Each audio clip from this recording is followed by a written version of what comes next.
My relationship with the Y started when my boys were younger, and I was a young mom, not actually working at the time, and just kind of wanted to do some things that were family-oriented. But I needed to do it on the budget because I couldn't afford to do a lot of things at that time. And that's when it started. They had activities that I could also be into while my boys were taking swim classes and basketball. So that's kind of where it began. This place kind of gave us the sense of direction, a healthy fitness idea, but also a healthy environment for our kids to come learn activities and sports with people who love children, who love kids, and love the community. For me, and the place that I am at as a woman, I was just staring at just probably a death row place for myself physically.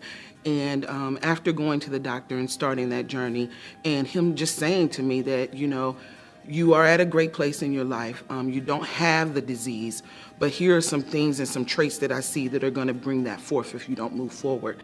The diabetes prevention program involves once a week we met. Discussion went more so, not so much about the vanity of food and weight loss, but more about why we eat the way we eat.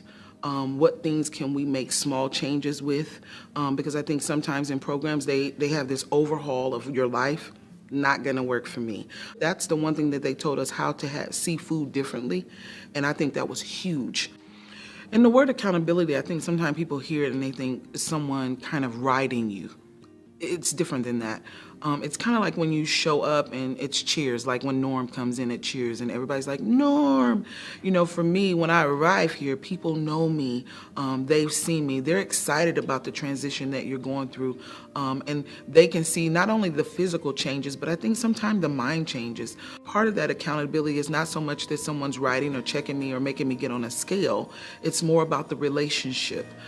If I don't show up, the next time I come, it's not a harsh conversation. It's, oh, where have you been? We've missed you. You know, are things okay? And so for me, that builds up the esteem that I'm valued when I come in the door, you know, and I'm cared for. To me, that was the jump start for me saying, okay, you can do this. And it took that team and that experience of people saying, let's just simply walk. Let's look at food in a different manner. Let's do it together without judgment. I think before, when you reach a size, sometimes gym isn't even a word that you want to use or come near. And now this is a place of refuge. This is what my family and I use, and to just come in and become whole again. This piece at the Y was major for me because in the huge moments of my life, you know, wanting to find direction for my sons and keep them in a positive space young, huge for me. So we could have chosen parks, we could have chosen other things, but because the Y offered the total package, we chose here.